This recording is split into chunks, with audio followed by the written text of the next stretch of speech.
Shalom, saudara yang dikasihi Tuhan Yesus. Pada sore hari ini, saya mau menyaksikan bagaimana dan apa pesan-pesan Tuhan kepada anak-anak Tuhan di seluruh Indonesia maupun di seluruh dunia. Saya percaya melalui YouTube channel ini, maka semua anak-anak Tuhan bisa melihat dan mendengar kesaksian-kesaksian dimanapun juga mereka berada. Saudara, kita tahu tahun 2020 ini bukanlah tahun yang biasa lagi, saudara. Dan saya pun mengawali tahun 2020 ini dengan doa puasa. Karena saya tahu masa-masa ke depan ini bukan masa-masa yang gampang, tapi masa-masa sukar ada di depan kita.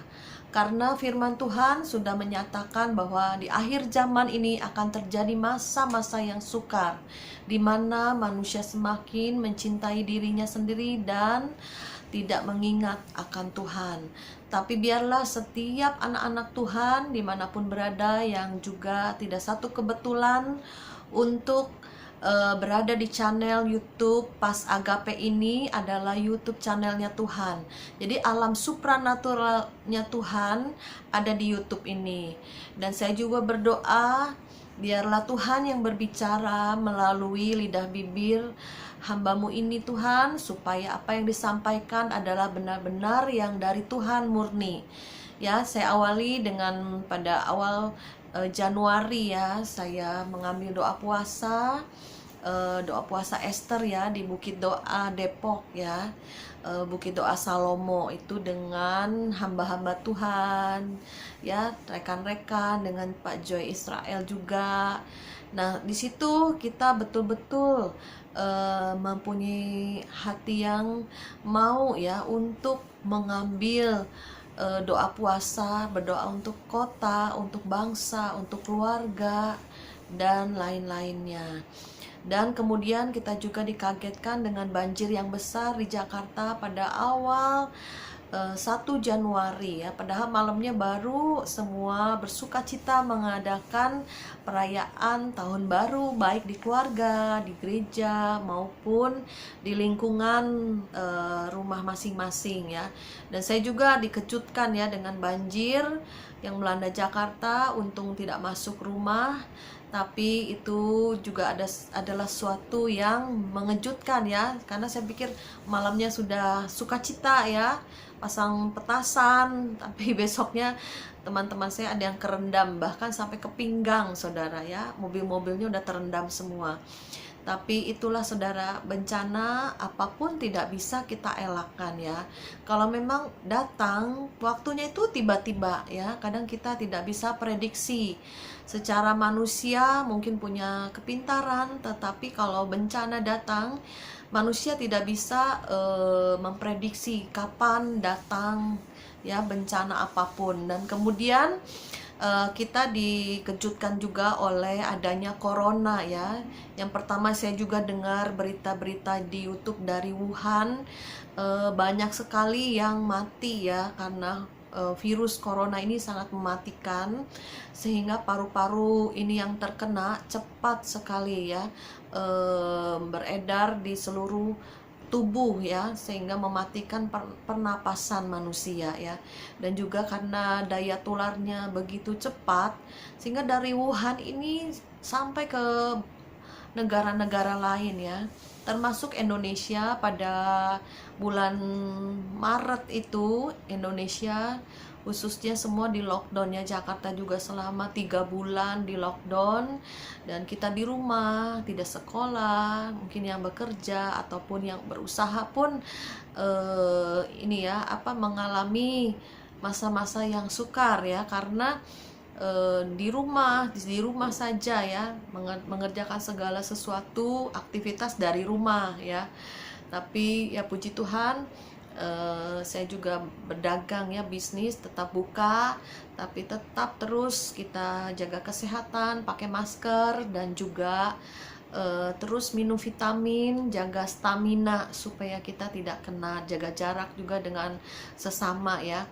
Nah, kemudian saudara, saya mau membagikan apa yang merupakan pesan Tuhan untuk corona ini ya. Karena saya juga sempat bertanya sama Tuhan, minta hikmat sama Tuhan gitu. Nah, pada suatu hari siang ya, saya itu habis bangun tidur waktu itu, habis selesai PSBB untuk Jakarta ya, 3 bulan selesai, dan kemudian mulai dibuka ya, mulai beraktivitas lah gitu. Terus saya juga berpikir ya, maksudnya gimana nih anak saya bulan 8 ini mau menikah gitu kan. Anak mantu udah bilang udah diundur tahun depan, tapi saya punya satu perasaan di hati saya bahwa ini akan lama ya, tidak akan cepat selesai atau berhenti. Terus saya bilang udah lanjutkan saja, nggak apa-apa, nggak usah pesta resepsi besar, tetapi yang penting di hadapan Tuhan ya, peneguhan nikah tetap ada di gereja ya. Dan kemudian memang dilaksanakan pada bulan 8, tanggal 8 kemarin ya. Dan kemudian pada saat saya selesai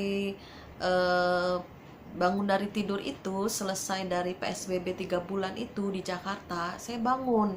Kemudian saya bertanya sama Tuhan, Tuhan, corona ini seperti apa sih Tuhan ya? Udah di PSBB 3 bulan, bukan bertambah habis atau selesai, malah bertambah banyak. Yang kena bertambah banyak, khususnya di Jakarta ya, karena saya tinggal di Jakarta. Bertambah banyak, yang mati bertambah, yang kena bertambah, yang sembuh juga banyak juga ya. Tetapi daripada awal-awal PSBB kan, sesudah 3 bulan semakin banyak ya, bukan semakin sedikit ya, bahkan ribuan yang kena ya. Terus saya tanya sama Tuhan, Tuhan, corona ini seperti apa sih Tuhan? Terus Tuhan bilang ya, di hati dan pikiran saya bilang gini, corona itu seperti roh jahat, jadi tidak terlihat namun mematikan gitu. Waduh, bener juga ya, saya pikir gitu, karena ada kuasa spirit-spirit, ada roh ketakutan ya. Jadi orang seperti khawatir, takut ya, gelisah, oh jangan-jangan jangan-jangan gua ketular, jangan-jangan dia bawa virus ya. Jadi ada satu kekhawatiran, ketakutan mencengkram setiap orang, saudara. Itu seperti ada intimidasi, ada spirit yang tidak baik ya. Jadi saya bilang, Tuhan, jadi harus bagaimana? Saya bilang gitu. Terus Tuhan bilang, kamu tengking, kamu usir gitu loh.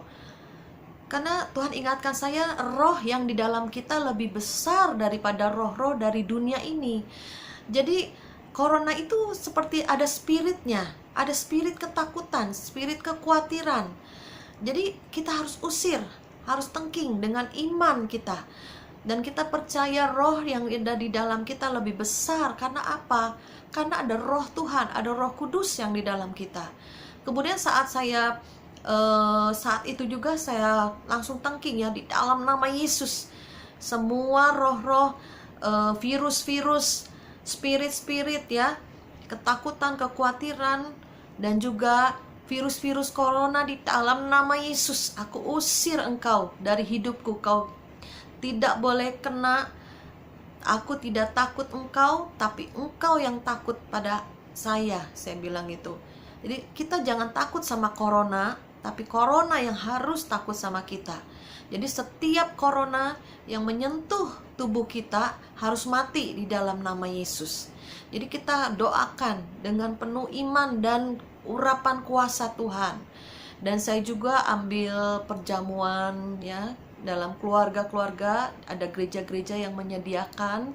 Kalau enggak bisa beli di toko buku rohani, maupun juga lewat online, bisa beli perjamuan kudus ya. Di rumah-rumah kita mengadakan perjamuan kudus ya, bersatu dengan tubuh dan darah Yesus ya. Dan lebihnya ada anggur itu, sisanya sedikit dioleskan di ambang pintu. Karena saya diingatkan Tuhan untuk anak sulung. Semua anak sulung di Mesir itu mati pada waktu zaman bangsa Israel keluar dari Mesir ya. Nah, itu di ambang pintunya kiri kanan dan atas kita oleskan, kita sentuh oleh darah Yesus. Dalam nama Yesus, dalam nama Yesus, dalam nama Yesus, keluar masuk kami dari pintu rumah ini. Ada tudung perlindungan kuasa darah Yesus.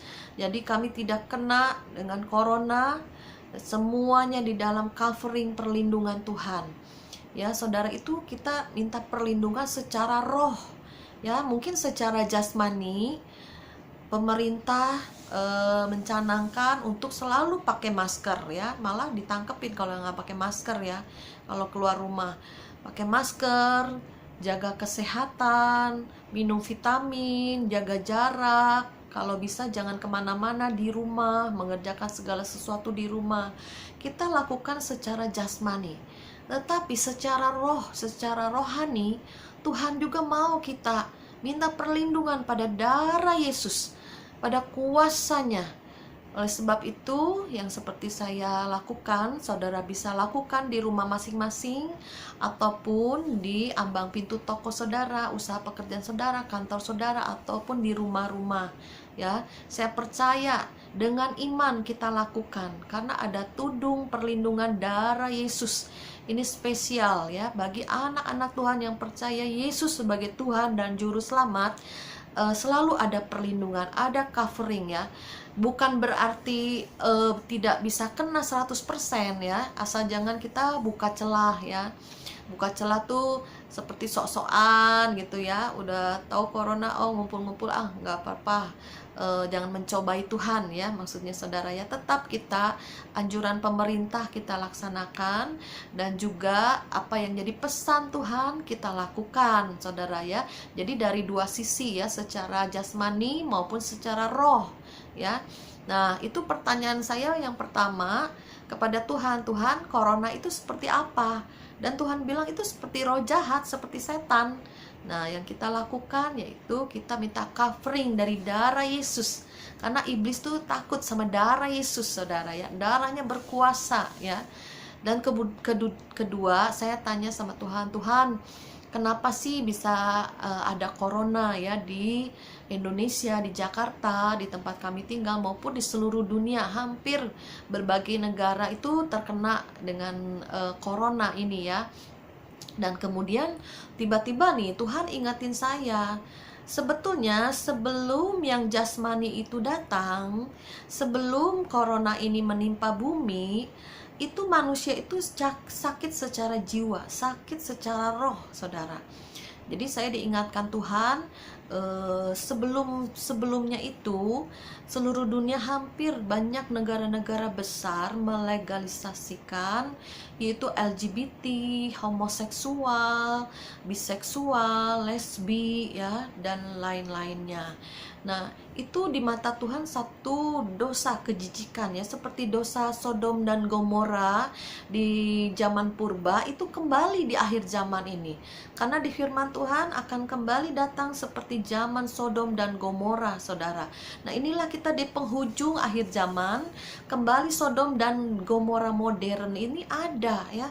Jadi kembali lagi malah melegalisasi, ya, banyak negara-negara melegalisasi karena pikir itu hak asasi, ya, itu jadi satu pembenaran, ya, dosa dibenarkan, ya. Itu manusia jadi banyak yang sakit jiwa, sakit rohaninya, ya. Itu Tuhan ingatkan saya. Baik juga mungkin, ya, dengan agama-agama, ya, membela agama, ataupun banyak perang antara agama satu dengan agama yang lain, pembenaran diri, merasa paling benar. Itu manusia juga sudah sakit, saudara, sebetulnya.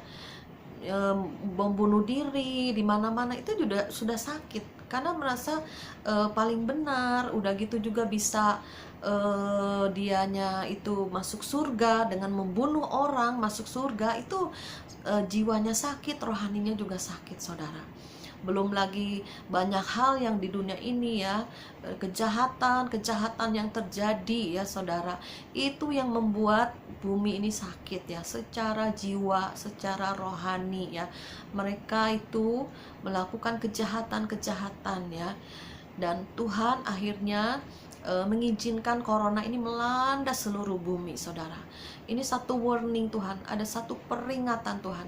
Tuhan bilang, barang siapa ku kasihi, ku hajar, ku tegur. Ini satu teguran Tuhan untuk kita semua, untuk anak-anak Tuhan juga, untuk semua manusia yang tinggal di bumi ini. Ini satu teguran yang Tuhan izinkan ada, ya, sehingga mereka boleh sadar, ya, sehingga bertobat. Terjadi, saya juga melihat, ya, video-video dari berbagai negara, terjadi pertobatan massal. Mereka tersungkur berdoa, saudara, kembali kepada Tuhan yang benar, Tuhan yang hidup, Tuhan yang menjadikan manusia, saudara. Itu Tuhan izinkan terjadi corona ini untuk menyadarkan manusia bahwa garis kehidupan dan garis kematian itu demikian tipis, ya. Hidup manusia itu seperti uap, sebentar terlihat, sebentar lenyap. Hidup manusia seperti bunga rumput, sebentar mekar segar dan kemudian kena terik matahari, layu, akhirnya hilang lenyap. Demikian juga hidup manusia itu, saudara, ya. Jadi saya percaya di penghujung akhir zaman ini Tuhan berbicara lewat berbagai hal, ya. Itu suara Tuhan juga melalui corona akan terjadi pertobatan besar-besaran. Dan juga melalui corona ini juga iblis merebut jiwa-jiwa untuk masuk ke neraka. Ayo kita sebagai anak-anak Tuhan, kita boleh bertobat, ya, yang jauh dari Tuhan, kembali pada kasih yang mula-mula.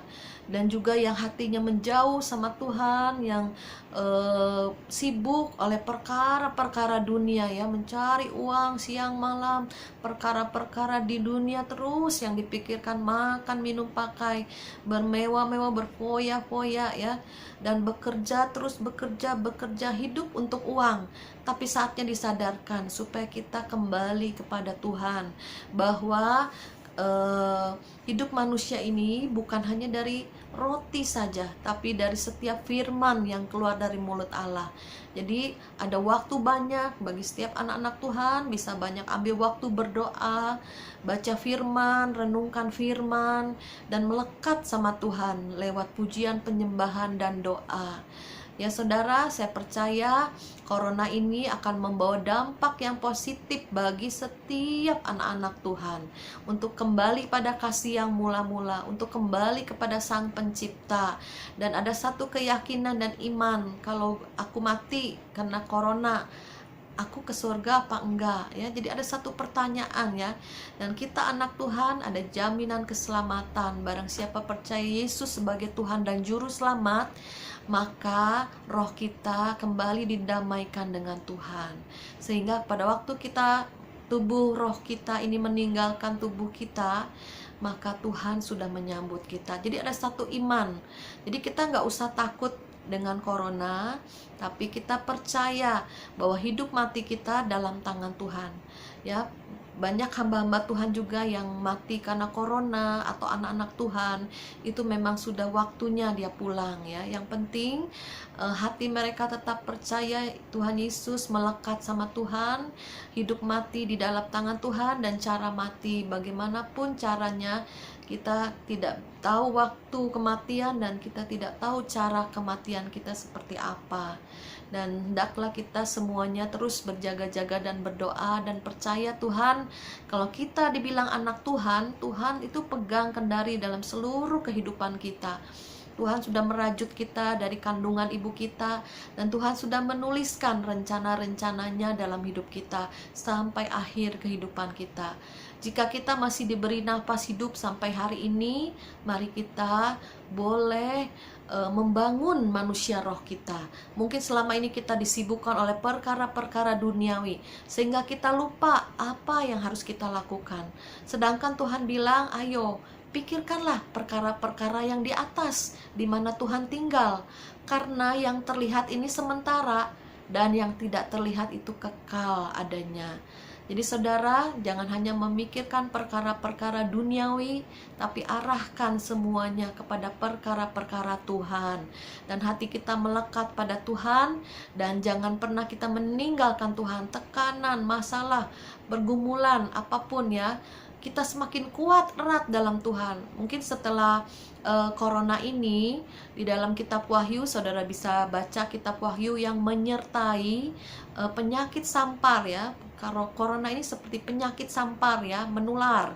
Ini yang akan menyertai adalah masa-masa kelaparan. Jadi saudara, setelah corona ini yang menyertai masa-masa kelaparan. Jadi PHK di mana-mana, belum bencana, belum badai ya. Juga hasil panen gagal, melaut juga nelayan sukar melaut ya. Jadi ada banyak hal yang menyertai masa-masa kelaparan ini. Jadi bekerja juga tidak maksimal, toko-toko banyak tutup, usaha-usaha pabrik-pabrik juga banyak yang tutup ya karena corona ini, sehingga untuk roda perputaran ekonomi secara otomatis banyak yang tutup ya, banyak yang lockdown, banyak PHK besar-besaran di depan kita ya saudara. Sedangkan perut tidak bisa kompromi, harus tetap dikasih makan saudara. Nah, masa-masa kelaparan ini Tuhan bilang, ayo kita mencari Tuhan, lapar dan haus akan kebenaran. Tuhan inginkan kita lapar secara rohani ya, haus dan lapar, cari Tuhan, cari kebenaran, cari kehidupan lewat firman Tuhan, melekat sama Tuhan ya. Dan kemudian masa-masa kelaparan ini akan sampai ke jasmani kita. Jadi saudara, persiapkan diri kita, hendaklah kita yang lapar dan haus akan Tuhan, kita kenyangkan lewat makanan roh, yaitu firman Tuhan, roti hidup yang turun dari surga. Jadi kita makan firman, perenungan, pujian, ucapan syukur, hati kita melekat sama Tuhan. Seringkali kita ngomong sama Tuhan dalam hati kita, ngobrol, ajak ngobrol Tuhan, ajak ngobrol Roh Kudus, hati kita ada damai sejahtera. Sekalipun angin badai di luar, tetapi hati kita ada ketenangan, keteduhan, karena kita percaya Tuhan beserta kita. Immanuel, Allah ada di dalam kita, manunggal bersama Tuhan ya. Saya percaya di masa corona ini, yang saya tahu akan terus ada sampai pada akhir zaman. Jadi saudara jangan berharap oh cepat selesai, oh cepat tuntas. Ada lagi, dan ada lagi. Karena sakit penyakit sampar itu dari zaman dahulu udah ada ya. Dari zaman dahulu udah ada penyakit sampar ini. Terus bermutasi ya. Dan juga masa-masa kelaparan itu zaman dulu juga udah ada menimpa bumi. Tapi mari kita persiapkan diri kita untuk masa-masa kelaparan ini. Kita ambil dulu lapar dan haus akan Tuhan. Kita masuk dalam alam supranaturalnya Tuhan, dalam perlindungan Tuhan, covering Tuhan, sehingga damai sejahtera itu memerintah hati kita. Puji Tuhan. Sekian kesaksian saya, dan saya percaya bahwa pesan-pesan Tuhan mengenai corona ini, jangan takut, tetapi roh yang ada di dalam kita harus lebih besar daripada roh-roh dunia ini maupun juga sakit penyakit sampar ini. Haleluya, amin.